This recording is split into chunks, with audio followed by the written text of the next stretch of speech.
So unahin natin itong pagkuha naman ng Los Angeles Lakers kay Matisse Thybulle mga kaibigan kung saan binigyan po siya ng 1-year deal worth $3.3 million. Isang panibagong magandang galaw na naman para sa Purple and Gold, dagdag matinik na role player itong si Matisse Thybulle sa kanila at ang mas mararamdaman natin sa kanya ay ang kanyang depensa. Sobrang tadtad na ngayon ang Lakers ng mga mahuhusay na mga role player kaya maraming fans na rin ang interesadong sundan ang mga laro nila next season. At sa ngayon ay patuloy pa rin po nilang gustong kunin si Jonathan Kuminga, pero marami na sila ang prosesong sign and trade na lang ang paraan para makuha ng Lakers si JK.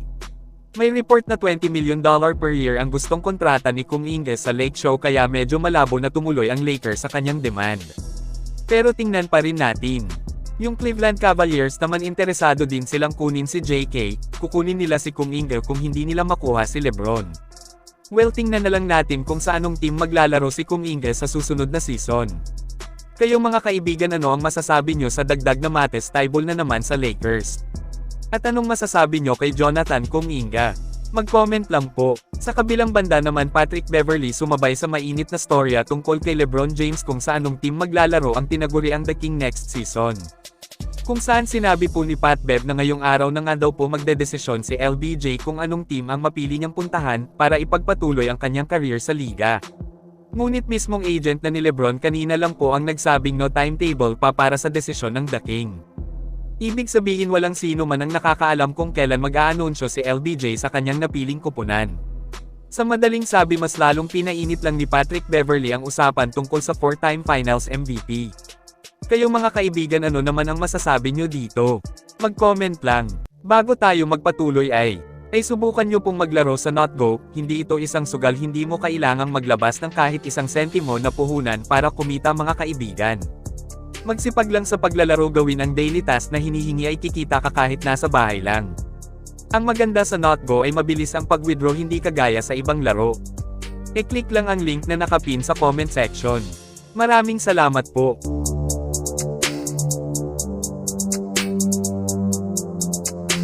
Ngayon ay dito na naman tayo kay LeBron na as of now ay hindi pa nga siya pumili ng kanyang bagong team para sa susunod na season. Siguro may hinihintay pa yata si The King o kung ano na siya lang din mismo ang nakakaalam sa dahilan kung bakit napatagal ang kanyang pagdesisyon. Well, sa kanyang latest interview ay mukhang nadulas dito si LBJ. Bagaman paniniwala ng marami ay lilipat ng Eastern Conference si LeBron kung saan may 3 team ang pinaniniwala ang pinakamalapit umano na babagsakan ng hari. Ay isa sa Cavs, Heat at Philly. Ngunit mukhang nadulas dito si LBJ, tinutukoy niya kasi dito ay South ang Warriors kung hindi ako nagkakamali. Ito panoorin at pakinggan po natin ng mabuti ang mga sinabi ni LeBron. When the end of basketball, when it gets to that point, so as I think about my decision, understanding, well, if I'm in a cold city, if I'm playing on the East Coast and now the golf course is closed in November, compared to if I'm in the South and they never close.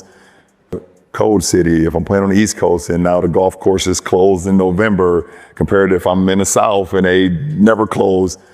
So possible talaga na sa Warriors maglalaro si LeBron next season.